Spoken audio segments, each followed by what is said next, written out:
Whether you're in North or South Carolina or anywhere else in the world, enter the Cat Cave with D. White and Shannon Smith, a part of the Keep Pounding Podcast Network, powered by the Fans First Sports Network, where you can find shows such as Winning the Division and Inside the Vault. Ladies and gentlemen, we are back for another episode. Come on inside the Cat Cave. Make yourself at home. Let's talk some Carolina Panthers football. You are joined by Shannon Smith, a.k.a. Podcast Smitty, holding down Western North Carolina. And I'm accompanied by the Beast from the Northeast North Carolina, my partner, D. White. My man, how you doing? A lot better than last week. Oh, Can't man. complain. Oh, yeah, definitely. Absolutely. So, of course, the reason why D is feeling better than he was last week is because the past 2 weeks, it's been dismal. It's been tough. You know, you've had close wins. You had close losses. Barely getting by last week. Week before wasn't so great, but this past week, we ain't got to worry about that because the Carolina Panthers getting their first win of the season. Not only just the first win, but it was pretty daggum convincing in the home opener. 30-0 against the Atlanta Falcons. I must say, it was very surprising seeing the Carolina Panthers put up a shutout this past week. But I must say, we've got to break down this game. Of course, we're going to break this game down and then also to get ourselves ready for week 4 going on the road yet again. But now let's go ahead and talk about this win that we got here. So D, what it was, 30-0. Defense coming through in this game here. Key scoring plays. It's great when all facets of your team score. The defense scored a touchdown. The offense scored twice. And then 3 field goals were added on from the special teams. So there was scoring everywhere. But let's talk about this defense right here, because we have been critical of this defense. We've been critical of what this defense wasn't doing in week 1. Week 2, there was a glimmer of hope with the way the defense was playing in that second half. Let's talk about this defense, D. So the defense allowed no points, of course, caused 3 turnovers, and 332 yards of total defense. Your assessment of the defense, how did you feel about it in this game? Relieved. I mean, relief. Tons of relief. Evero called a great game. A little bit of luck with their kicker not being able to score as well. But they played out of their minds. The defensive backs, it looked like we got enough pressure up front to get Penix to throw some errant throws, and we capitalized. I mean, a pick six, a 50-some yard interception. Yes. A forced fumble by the rookie who I was partial to, Lathan Ransom. I'm still a little concerned we weren't able to get, any sacks, but I mean, they came damn close to it a lot. And it was a pretty good game. It was a really good game. A really good bend but don't break, but also assert your dominance type from the defense. So I don't have much to say regarding it. I'm pleasantly happy. That's good. I feel the same way also too. Now, when we're talking about this defense here with the way that the defense played, very convincing, causing turnovers, getting to the ball carriers. The thing with me that coming into this game this past week was Atlanta's weapons. Atlanta's got probably one of the best upstart running backs in Bijan Robinson. Mhm. The passing game, Drake London being very, very dangerous. But the Panthers were able to neutralize that, but also too, Ijo Evero had the opportunity of getting this defense, like molding his defense around stopping a first-year starter in Michael Penix Jr. Now, of course, coming into the offseason, Michael Penix Jr., he was talked about a good bit, how he may be one of those quarterbacks that is upstart, one of these quarterbacks that might have a breakout year getting into his first full season as a starter. The Carolina Panthers made Michael Penix Jr. look very much like he's not really started a lot of games. They were able to get to him. They were close to getting to him. They didn't sack him, of course, but they made him make mistakes. They boxed him in the corners. This offense didn't even get past the 30-yard line throughout the whole game.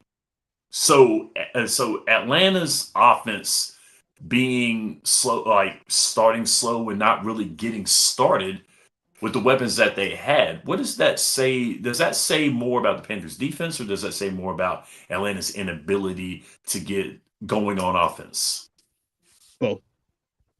I think that Atlanta has so many weapons. Penix Jr. had so many weapons, so many opportunities. It just looked like he tried to force feed Drake London a lot. And again, it looked like the defense played up to their potential. I'm not going to sit here and take that from him. J.C. Horn was shut down in this game. Mike Jack, he played lights out. Shao Smith Wade, he played great. I'm not going to discount him because he had the pick six. Yes. I mean, it's plenty of times where it looked like they're getting close, but we shut them down every time. Bijan Robinson, Kyle Pitt, you can't discount the roster of the Atlanta Falcons. It was just a young player got beat by a defense. I'm not gonna say it was one player. The entire defense came together finally and beat this. Was it second year Yep. quarterback? Yep. I mean, he still has a ways to go. He's still, I don't want to say young. He's 25, but he's still young in his career, to where he still has opportunity to grow. But this defense is comprised of mostly veterans now. So I mean, it's been looking like from last week, this last game we just had, it was a combination of playing up to potential and not to take that from the Falcons because they had opportunity. But the Panthers, they played like the franchise that we were expecting to see, with all these new players, with all these players as supposedly in the positions that we signed them for. So it's a little bit of give and take, opportunity on both sides, but the Panthers were able to capitalize. Oh, I like that because you're right. It looked like, from week one to now, this defense looks like they're gelling, they're starting to work better as a unit. I would like to see more pressure on the quarterback because that was something that the Panthers wanted to do and establish in the beginning of the year. Get after the quarterback. Once again, we've been talking about this past summer. We don't know what we're going to get out of these new quarterbacks here, out of Spencer Rattler, out of Michael Penix Jr. We know we're going to get out of Baker Mayfield because Baker and Tampa Bay, they look really, really tough. They look very, very strong. But we didn't know we were going to get out of Atlanta or what we were going to get out of New Orleans. In this game with Atlanta, it looked like Atlanta has these weapons and don't really know what to do with them. There's been talk about Raheem James may not be the coach that Atlanta really wants, but we're not going to get into that because we're not talking about Atlanta. We're talking about the Carolina Panthers. But with all that being said, Ijo Evero did very, very well confusing this young quarterback, getting him to play away from his strength.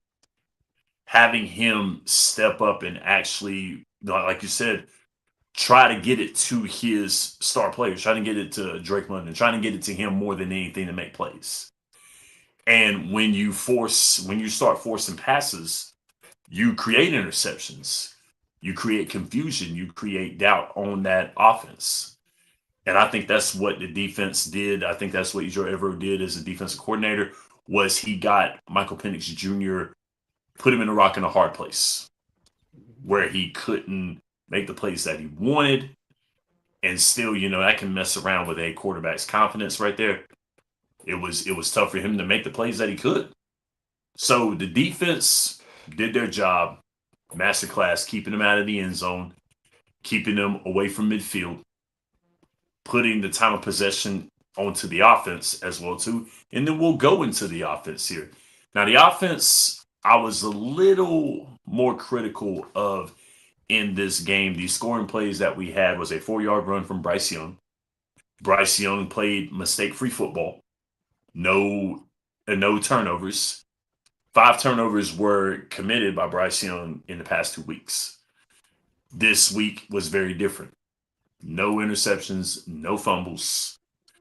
The offense was able to build the defense out as well too. So the defense would put the ball in the offense's hands, and the offense did actually go down there and manufacture points. With Bryce Young's run, Rico Dowdle getting a 1-yard run towards the end of the game just to pretty much ice the game. The game was pretty much, figured out, especially with the 3 field goals from Ryan Fitzgerald. So going away from the defense, what was your overall take on how the offense played? The offense played smart. At times they were aggressive, which is what you want to see. I'm tired of seeing them, play soft, play scared, play not to lose. They actually played well. Like they did enough well to manufacture points, and that's more than we could say the last 2 games. I'm just more concerned that they haven't been able to, like you noted, like the only 2 offensive touchdowns were rushing. It's concerning. Our top receiver was a rookie with 48. Hopefully, with Coker coming back, not this week, but next week, hopefully, we'll be able to get some more air yards. But I'm still concerned with the passing game, the lack of production from our receivers. I'm still concerned with the lack of opportunities for our running backs. I mean, this game was pretty damn good. Like Chuba Hubbard, 73, Rico, 30, 1 touchdown between the 2 of them. I mean, I'm still expecting more, but with the progress we made, it's like you don't want to completely criticize because we're getting results now. Yes. So you'd like your quarterback to get more than 121 yards, but at the same time, if he has no interceptions, no fumbles, we're winning, we're moving the ball. I'm not gonna complain. I just kind of, it's one of those, you want your cake and you want to eat it too. You're used to, you want it, you want to see more. Like I want a little bit more, but like I'm okay with how this game was played. I can agree with that as well too, because with all that being considered, with the way that the offense has played in the past couple of weeks, where there was a disconnect on the offense in week 1 with Jacksonville, the offense started to catch on late last week with the Arizona Cardinals. Mm-hmm. There were plays being made in the passing game with the Arizona Cardinals. The running game was helping. The playbook was opening up in Arizona. They were opening up the playbook because, once again, one score got them back into it, and they were ready to start opening up the playbook and start doing things to where they were getting close to taking the lead. Now, with this week, they didn't have to worry about taking the lead because they had it. And they were able, they scored on their first possession, number 1, which is always good. On your first possession, 7-0, it's always good to set the tone first. And they did that. it was about a 9-play drive, which helped out perfectly. 9 plays, about 61 yards on the first drive. They were able to go down the field and get into the end zone, which is what you can ask for. They added on the field goals later on with Ryan Fitzgerald, getting him into position to kick the field goals, which, to be honest with you, is not bad. But also, too, it's good to walk away with 3 than walk away with none. So I do like what Carolina was doing there. Then, of course, adding on, and of course, the pick six. That's always a good thing, when your defense can add some points, that doesn't have to put it all in their offense. They didn't have to worry about that. They can rely on the defense to have to make some plays, put some points on the board. That's always a good thing. Plus, also too, the kicking game took pressure off the offense. They didn't have to worry about always having to do it. They can rely on their kicker, to get points as well too, and it worked. Then the running touchdown, Rico Dowdle cemented the game 30-0. I do agree with you on that. The passing game is something that kind of worries me because you don't want to go week in and week out with not like with one side of the ball seeming like it's doing better because it looks like you don't know what you're doing on the offense. It looks like you may be trying to lean on something else, and then the next week you might try to lean on something else, and you don't have a fluid plan or fluid scheme on the offense. Now, it's always good for Bryce to have the running game helping. It's always good to have that happen. And the running game, actually, they did pretty good. I would like to see Chuba get the ball a little more. I would like to see that. But also, too, when we're talking about spreading the ball around, we want more on the passing game, but then also, too, we're getting some production from the running game as well, too, where we've got touchdowns from the running game. So, as a whole, I do want to see the offense get down the field a little more with the passing game. But yet and still, we can't argue with 30-0. We can't argue with that. A big win in front of the home crowd, the home opener. Of course, getting the Carolina Panthers into the win column. That's a big thing. Now, getting into the win column, getting past Atlanta. We'll be looking to see the Saints very soon. Looking to see Tampa Bay very soon. We're looking like the NFC. There's a possibility for this early still. We're going into week 4. With this win, what do you expect out of the Panthers now? Now that we're getting into the win column, what do you expect about them going into next week? What do you expect? What I expect and what I hope are 2 different things. I expect them to play to this level every game now. You showed not just the NFC South, but you've shown the NFL as a whole what you can do, what you're capable of when all cylinders are firing. What I hope that they do is maintain some of this magic that just happened. And I don't want to say magic like it's like a fluke or anything, but I want them to maintain what their concepts were this last pass game. It was a good balance of run pass. It was a good balance of zone and man and blitz. It was great. I hope they can maintain that. I expect them to play to this level. I hope they can exceed this because my best guess, my best hope is after beating Atlanta this much, we won and they had a full 108 yards more than us total. So my hope is that at the least we play to a decent level to where we can finish second in the NFC South. I expect Atlanta to rebound and it kind of be a little bit of a dogfight, but we'll see. I understand. And what I expect out of Carolina right now is that they finally got the monkey off their back. They don't have to worry about going into the week 0-3. once again, this was around the time last year where Carolina got their first win last year.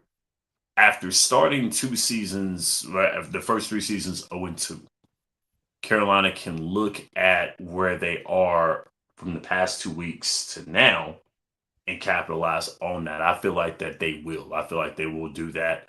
I think the fact that the defense actually played to their potential and played very, very good football, I think that's going to help Carolina's offense out a lot. Now, what I want out of Carolina is, on the offense, of course, they didn't turn the ball over. Very good. The fact that they didn't turn the ball over is great. Don't need to see any turnovers. 3 came from Atlanta. Causing the turnovers and then playing mistake-free football is very, very important for the Carolina Panthers. They made it a great game, getting a shutout, pitching a shutout, first shutout. And I can't remember how many years. I can't remember how many years it was since their last shutout. I can't remember. I think it was 5 years, I believe. I think 2019 was the last shutout, I believe, with the I can't Panthers. remember. I would say, I've yep, seen the stat. I just can't remember.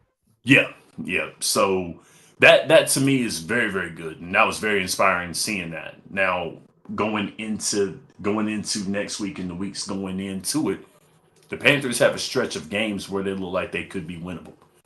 They're going to see. We're going to be talking about who they're going to be seeing this coming week. But the Jets are coming up. The Cowboys are coming up. These are teams that the Panthers could beat. But once again, we're not going to get into that whole thing of the Carolina Panthers are looking ahead too much. It's 1 week at a time, one game at a time. And the Panthers now, as we talk about next week coming up, the Panthers will be traveling to Foxborough, Massachusetts, to take on the New England Patriots. This is a new look New England Patriots with a quarterback that I watched for a while as a Carolina fan.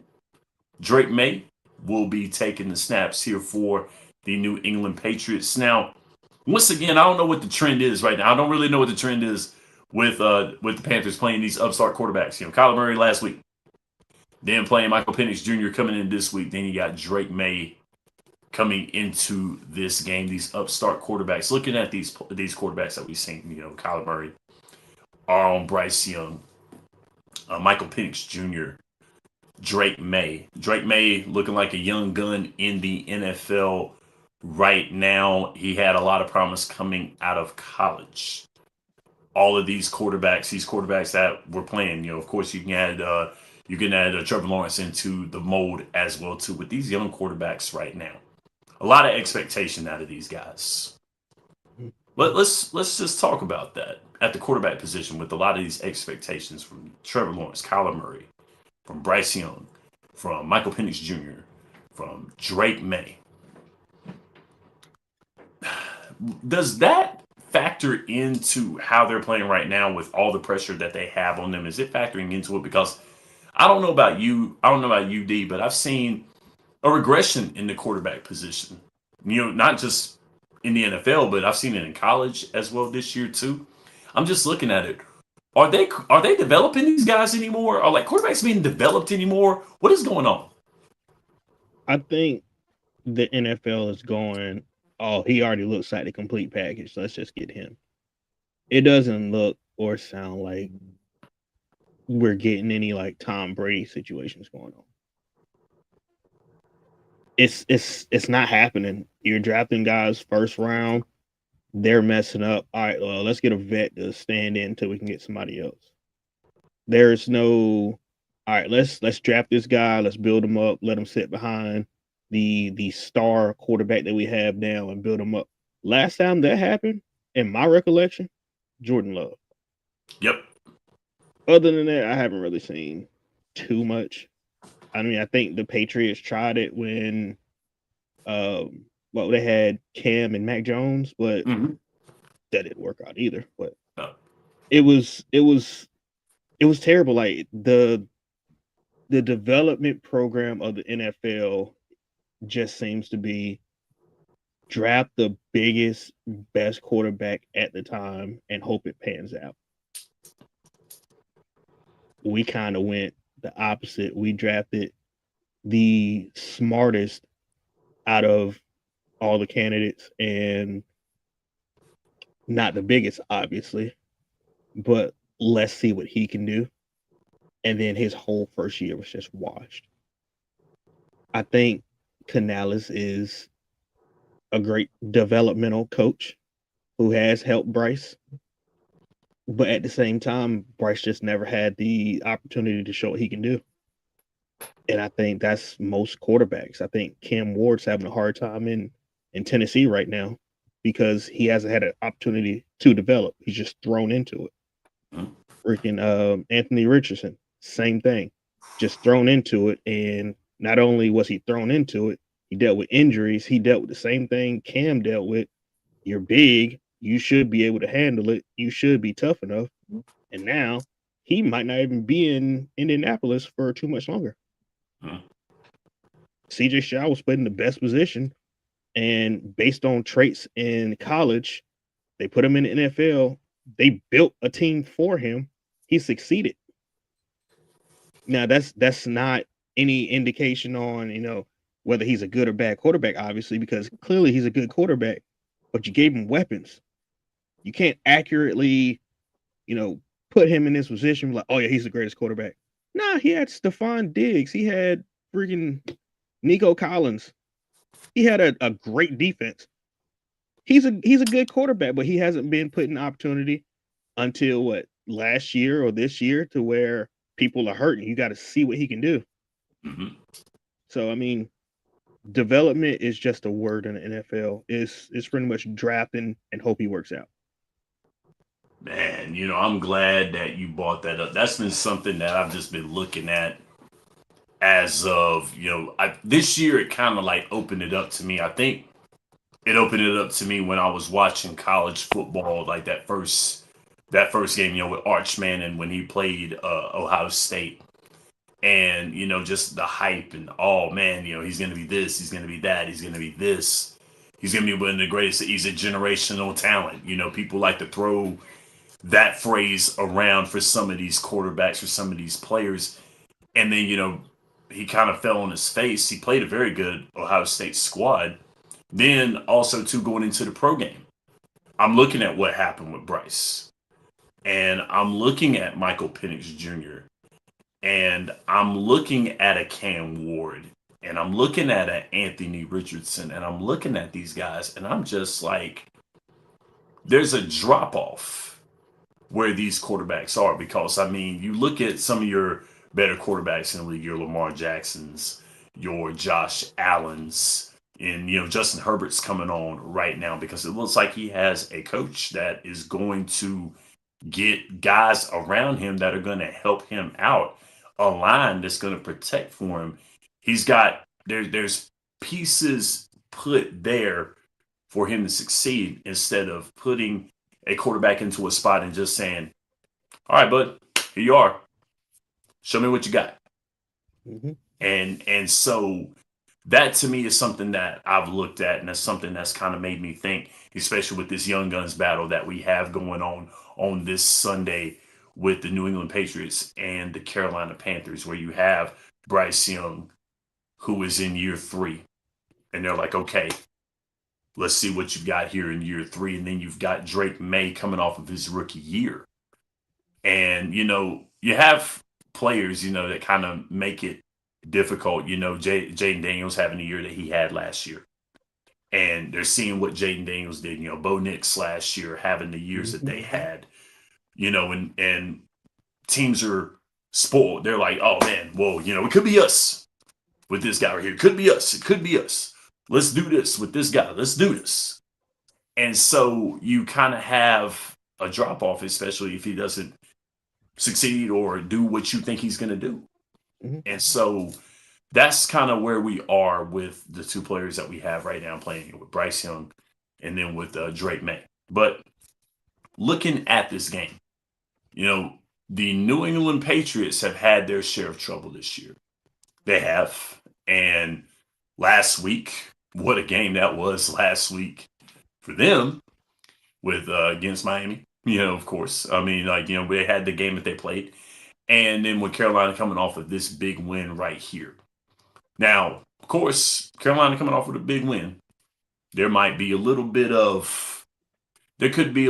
swagger, could be a little bit of confidence heading into this game, and rightfully so. But we look at it like this: this is going to be a different team than the Atlanta Falcons. Mhm. Definitely a different team because this is a squad that actually has very good weapons. A Hunter Henry at the tight end, a Booty at the receiver, Stephon Diggs being in this game as well too. They've got a pretty good running game. They've got a pretty good young start running game. The defense to me is kind of a question for the New England Patriots, especially with a defensive coach like Mike Vrabel. What are some of the things that you're going to be looking at from this New England Patriots team when the Carolina Panthers roll into town? I'm looking to see if they're going to exploit our linebackers. Ooh. Ooh. We have two really good outside cornerbacks that clearly our last game showed that, you give them opportunity, they're going to make you pay. Mm-hmm. Same with our nickel, Smith Wade. He'll make you pay if you give him opportunity. Trevon Merrick, he's coming on nicely. He's showing why we gave him all that money. Lathan Ransom the same way, showing why we drafted him. I mean, it's looking like they're going to test our linebackers. If I were the Patriots, I'm testing the linebackers. Roseboom had a great game. Let's see if he can do it again. Let's see if we can get out to the edges and run this ball. Because this team 1 sack 3 games. Mm. Let me run down some stats real quick. Let's go. Points per game, the Panthers are 19th. 20.7. The Patriots 20th. 20, and they're 21st. Mm. Yards per game, Carolina Panthers 277, 24th. Patriots 346.11.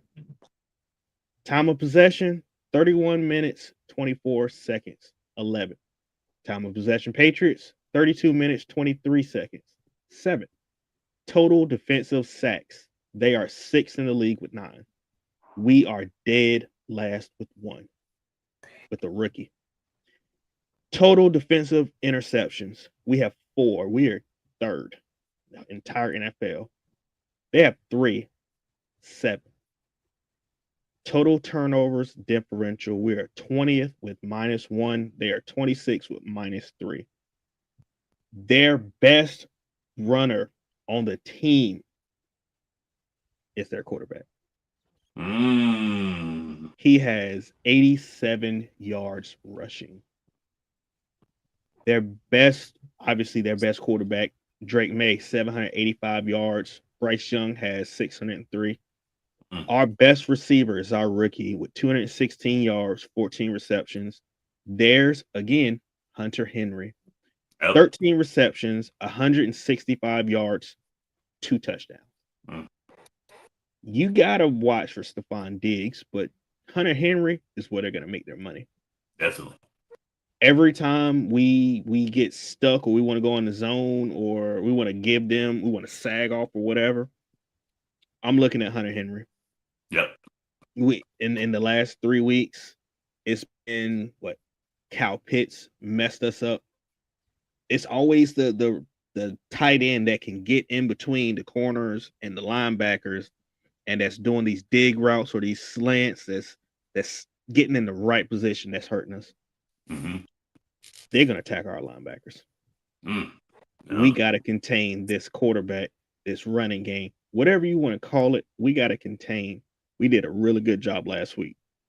We did a really good job with Cardinals. Yes. We can contain the run, but the problem is if we contain the run, can we stop their tight ends? Mm-hmm. That is what I am focused on.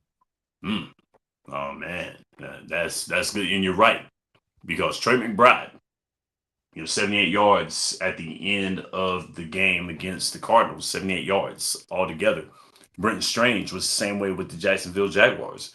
So yes, I do agree with that because the tight end position has paid dividends for the New England Patriots, paid dividends for the Arizona Cardinals as well. So I do like that, and that is true. And once again, also too, we have a quarterback that likes to scramble, that can scramble, that has the ability to get down the field. You know, Drake May can do that. He did that in college. He's doing that in the NFL.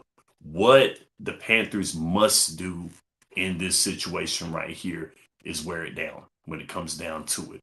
Drake comes out of that backfield, comes past the line of scrimmage. You got to meet him there. You got to meet him, and you can't be doing too much of that. The Carolina Panthers got to make a statement already.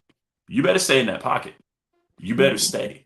They got to make a statement, because if not, Drake can't make plays with his feet, and that is something that is to look at and to figure out. But also too, that New England Patriots defense has got to know the same thing with Bryce Young. He can make plays with his feet. He can do underneath.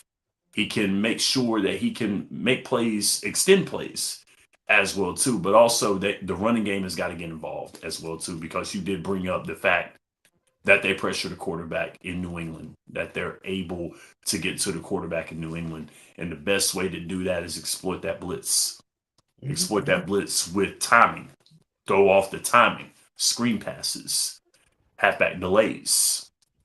Getting the ball out quickly, because that's one of the things. If you give time to New England, if you give them time, they can get to that backfield. They can make sure that they make plays in the backfield, and it can't be done, especially with Carolina. And they don't want to play with a deficit. They don't want to do that, because Carolina has shown that when it comes down to a deficit. Now, one thing with the Arizona game, they come back and they cut a deficit, but that's a different squad. That Arizona squad, I really wasn't high on. I wasn't really high on this Atlanta squad as well either. But this New England Patriots squad has the ability to, they're hit and miss in certain parts of their game, because, once again, they're a young squad. Just like Carolina is a young squad. So Yeah. this is going to be a game of who can make the plays, who can extend plays as well too, but also most importantly is win in the trenches. That's exactly what needs to be done, is winning in those trenches. Carolina's got to make sure the running game gets involved. See some Chuba Hubbard, see some Rico Dowdle, see some screenplays coming out, and then open up that passing game afterwards. Get that play action pass going. Make sure that you're neutralizing it with the running game, and then you can come with that forward pass later on. I know that might not be the football that everybody wants to see, but that's the football that wins. And Carolina has to make that happen right here. So last thoughts right now, do you have any? My last thoughts. I'm happy. I'm excited for this game. Actually, you brought up a lot of good points. I mean, they invested heavily in their defensive line. They're going to test us. Milton Williams is going to test us. So I would love to see some play action. I would love to see some screens. I would love to see a little bit more Hunter Renfro or Jimmy Horn or Bryson Tremaine. I would love to see a little more of everything that we showed last week. I would love to see a little more of Chuba Hubbard, Rico Dowdle. Chuba, I'm pretty sure he did score on that play, but it's cool. Rico got it Yeah. for us. Yeah. It should be an interesting game for two young up and coming teams. Definitely. Looking forward to it. Sunday, it goes down in Foxborough as the Carolina Panthers travel to see the New England Patriots in week 4. Thank you for joining us on this day where we can celebrate a win, but also go into celebrating the win, but then going in as business as usual. Let's see if we can make this happen, make it 2-2 on the season for the Carolina Panthers. You may now exit the Cat Cave for more. Tune in to Tobacco Road Sports Radio's YouTube channel. See us every week for the Cat Cave. For D White, I'm Shannon Smith. So long. Keep pounding. Go Panthers. Keep pounding.